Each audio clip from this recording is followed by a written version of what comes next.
Hey everyone, Dollistic here, and today we are doing a Twyla unboxing. Yes, very exciting. We have Fearbook Twyla, one of the newest releases from Monster High, and y'all know I love Twyla in G3. I think she is so precious and adorable, and I am so happy we're getting more dolls of her, and dolls that don't have polypropylene. I think that's of maximum importance here. Before we get into the unboxing, just a disclaimer, this video is not for children. I do not make videos for children.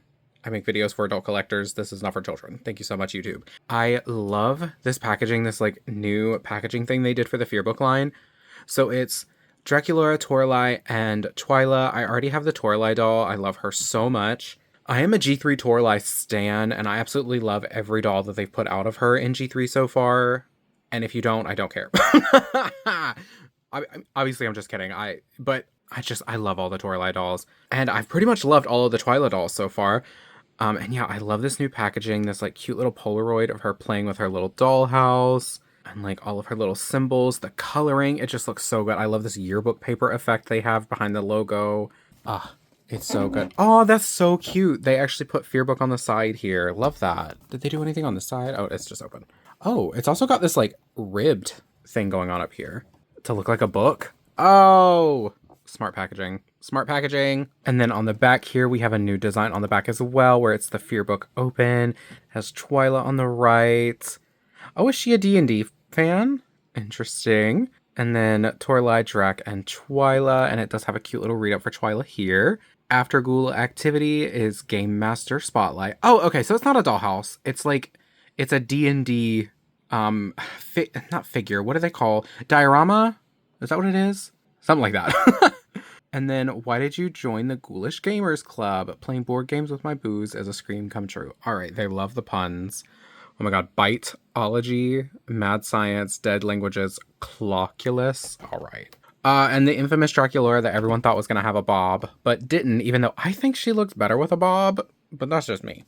I don't have her yet, but I've seen people's customs of her where they cut her hair into the bob that we thought she was going to have. And I think she looks so stunned. Well, now we're done with the packaging. Let's get the doll out. Oh god, we're back with the dreaded tape. I thought we had this discussion already, Monster High. Tape is unnecessary. So sorry, one of my lights just fell on me. Anyway, I really thought we had this discussion, Monster High. You don't need tape when you have all these tabs. I promise, the doll's not going anywhere. And the tape isn't that strong anyway. Oh my god, there's more up here. Hold on. Longtime fans of this channel will know. I hate unnecessary packaging. And more often than not, I just feel like tape is unnecessary. Like, in everything. And honestly, I kind of think that about the T-ties as well. Like, T-ties are so unnecessary when there are so many other methods that can be used to keep dolls in their packaging. And if you're gonna use T-ties, you really don't have to use that many. Like, putting them around the feet, around the hips, around the waist, around the head, around the neck, around the wrists, around the hair. Like, it's just all so wildly unnecessary because I promise they're not going anywhere. And if you're making a good product, like, they're really not going anywhere. But I think it's part of a, like, hedging your bets. Is that what it's called? I don't know. I think that's what you would call it, is like hedging your bets. So that even if something does mess up, if you put out a subpar if you put out a subpar product, then you've already hedged your bets. So, you know, whatever. Like if these joints weren't tight enough to be able to hold a pose like they're supposed to, then you could be like, oh, well, you know, she was in packaging. Blah, blah, blah, blah. Oh. Now, see, I really thought she was going to stand on her own there for a second. And honestly, she might. I don't know. But I'm putting her on a stand like I do with every other doll. All right. And she is free of her packaging. Now, let's get into the review. Okay. Starting with her hair, like always, she has the G3 Classic Twyla blend of this really gorgeous teal color and purple. I really like how it's like... I really enjoy how it is distributed in the hair. Like, it gives everything a nice... It makes everything very visually interesting. Like, it's not too much purple or too much blue in any one section. I think it works really nicely with the makeup she has and her outfit. And yeah, I just think this is great. I'm actually going to go out on a limb and say that so far this is the best face hair combo that we've gotten for Twyla, because I think her core doll did really well, but I like how much this graphic look fits with the colors of her hair. It is in a, I'm going to say like sort of half up, half down. She has these two pigtails here at the front, and then the rest of it is just down in the back with a light wave to it. And then she has these two front bang pieces pulled to the side that have these adorable curls. Like, oh, where'd it go? Where is it? Hello? Oh, the side is not, is not curled like that. Like, we have one really beautiful, perfect curl, and then this. Okay. Well, it looks like the hair is supposed to be curled, but of course they mess up their own styling with the way they put wax in it and package it, so they kind of screwed themselves on that one. And then she does have two barrettes, one in each bang piece of these cute little black bed bugs. They are very sweet. It looks like they're the clip-on kind. Yeah, they are. And like I said, she does have wax in her hair, so it will have to be washed because it is looking a little ratty from packaging, unfortunately. But you know what? Let's move on to this amazing, amazing face. So she has teal eyebrows that are like a darker, almost seafoamy green to match her hair color.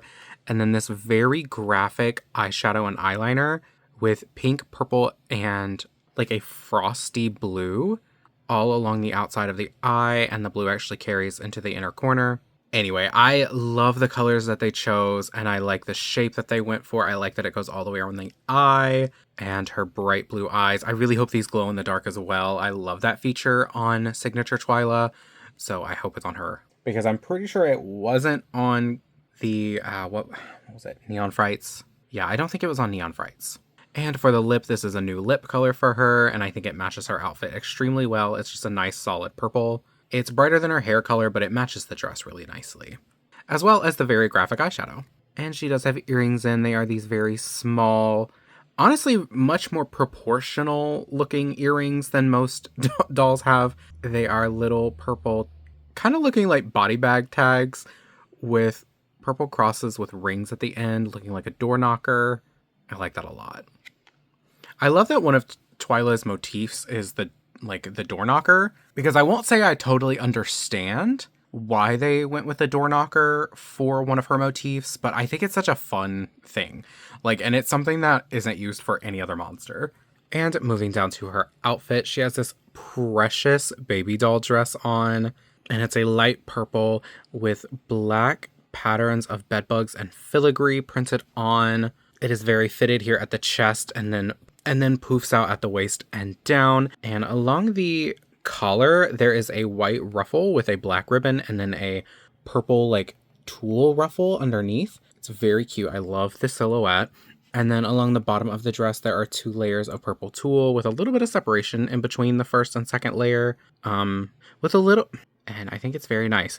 I think if these weren't here, this would not be as good. Even if it were just the 1 layer here at the bottom, I don't think it would be as good. I think this piece as a whole needs to be exactly how it is, or else it would look cheaper. Because it is cheap material when you really look at it. It really is just a basic printed on material, but it is upscaled so much by the purple tulle ruffles and the white collar ruffle. And it's just so precious. I love a baby doll dress, and I think Twyla is the perfect character for it because it matches her so well. She does have her boogie sand this release, and it's the same sculpt, or it looks to be the same sculpt as original Twyla, but this time cast in this bright blue instead of the purple of the original. And she has her boogie smokes here on her arms, and it doesn't look like they're sealed in any way, so I would definitely take some varnish, matte or glossy, whichever your preference, and coat those just to be safe. And before we really dive into the shoes, you can see that she also has boogie smokes here on her legs. And I'm happy to announce that these are new designs for her boogie smoke. I'm really, really impressed with it. It is totally new designs on both legs, which is so interesting and a little unexpected, because that's not something I would ever think to look for her to have new boogie smoke designs, but it's so neat to see that there is new ones. And it looks like some of it, it looks like there's some sort of sealant happening right here, but not up here, and it doesn't look like there's any on this leg at all. So I would definitely take some matte or glossy varnish, whichever your preference, and seal both of these legs up just to be safe as you're taking off, clothes, shoes, whatever could cause like little scratches or things, because I've definitely, like, you can see like right here on the leg that there's already a few little like scratches made in the paint. So I definitely want to get those sealed as soon as possible. And finally, down to these amazing, amazing shoes. Now, the color is, to me, a little jarring because the only thing on her that is that bright is the bracelet and like some of her eyeshadow.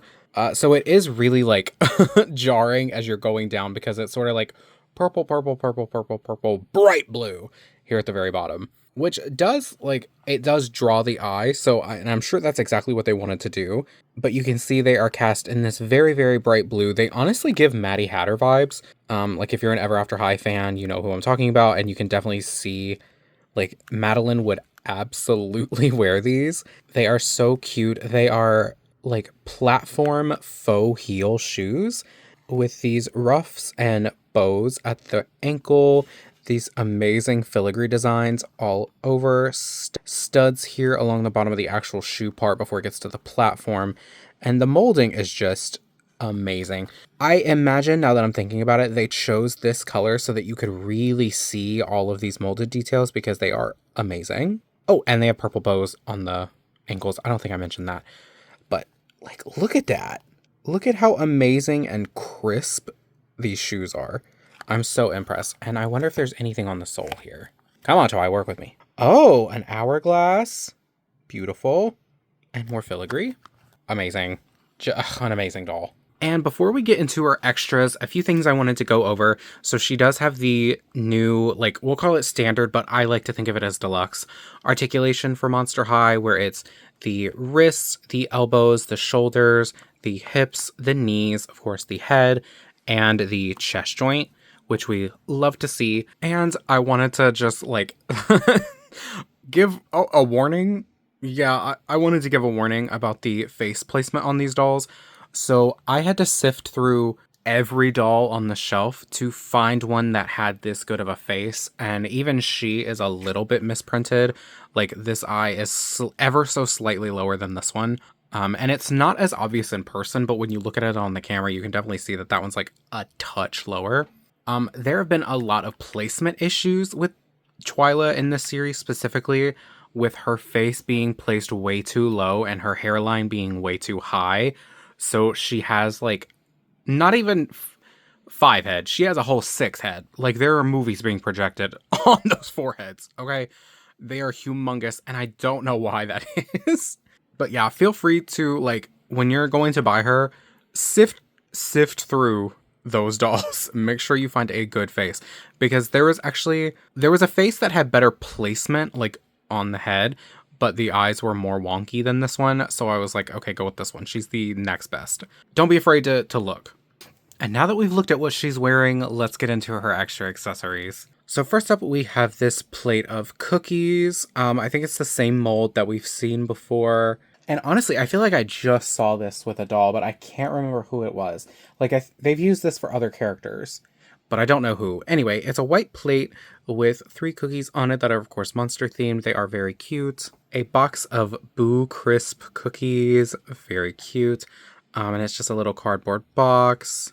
I like that it's cardboard and not plastic. Like, that's actually kind of surprising. Each Fearbook doll comes with a Letterman style jacket, and Twyla's happens to be game themed. So you can see it's in her color palette with this dark purple with black printing, and then a light blue with this like boogie smoke design on it for the sleeves, and blue stretchy material along the top and bottom of the coat, as well as the wrists. I don't know if I like this jacket with this outfit, but I do like this as an option for Twyla restyles. We have her Fearbook, and it's black. It has the Monster High symbol in the middle. It says Twyla, Fearbook, and then Monster High here at the bottom. And inside, you can see Twyla's picture and her little icons. And then the Board Games Club. Aww, that is so cute. Laguna and Gulia and Laguna are part of it. And then there's a picture of Dustin. And on the back, it says Creeperific Monster High. Very cute. Her D&D character page. So her character design is just a bunny. That's hilarious. Character bio is Dustin Bunny. Oh, that's so cute. She made her character Dustin. That's precious. And then for her little D&D diorama, I wanted to get like up close and personal because it is so cool and the detail is amazing. You can see that this is like a recreation of the Monster High dollhouse that's coming out very soon. It's made out of this rubbery material. And then there's like a grid playing board in dark purple with all these little, with of course the grid pattern like I just mentioned here at the bottom, and the school's gate and fence all around. And then she comes with two, I think they're 10-sided die, maybe more. I don't know. I don't know how many sides dice they're supposed to have when it comes to these games. Well, I just saw the number 12, so maybe a 12-sided die, but one in light purple and one in that very bright, vibrant blue that her shoes are in. And then there's also these little bunnies, I'm guessing as her player figures. And they're pretty much just really small recreations of Dustin, one in that same bright blue and one in purple. Although it's funny, this little purple bunny is like a redder purple than the purple dye. But yeah, this is such a cool little piece. Like, look at how good the molding is on this. Like the stone texture, the filigree on the gate. Like, this is really, really neat. This is such a cool little piece for them to like really put the time and effort into making. I'm very impressed. All right, and that is absolutely everything that Fearbook Twyla comes with. I think she is an incredible, incredible doll, and she is the same price as the signature dolls. She is $25. So if you are interested in her, absolutely go get it, because this is so good. Like, this is such a good doll. I think this outfit is really sweet. I think everything works so well together. It works with Twyla's personality, and yeah, as long as you're finding one with a good face, great doll. And Saran hair. I don't think I mentioned it, but I think I did say that it wasn't Polly, but it is Saran. I just could not be happier. She is such a good doll. I'm really happy to have the second Fearbook doll, and I can't wait to get the Draculaura because I'm super happy with Twyla and Toralei. And yeah, my only real negatives are the face placement issues and the not sealing the boogie smoke, because for like in Neon Frights, her boogie smokes were sealed. So I don't know why on this new release they're not, unless they're sealing them at the same time they're painting them, so it like looks like it's not sealed, but it is. But that's not very convincing to me, and it does worry me, especially with these cuffs as you're putting the shoes on and off, that it would scratch off because it happens so quickly and so easily. All right, well, that's pretty much all I have to say about her. I've just spent the last however long it gets edited down to gushing, so that's pretty much it. Let me know down below what you think of her. I'd be really interested in hearing about it because I've heard truly nothing but good things about this doll from pretty much everyone online. So if you have any thoughts, let me know. Please like, comment, subscribe, do all the YouTube things or do none of them. Just happy you're interacting with my content whatsoever. But if you do, it helps out my channel and I will be in love with you. And we can play D&D, but as monsters. Because that's the superior way to do this. I try to put out new videos every single Monday, so I will see you in the next one, and I hope you have a great day. Bye!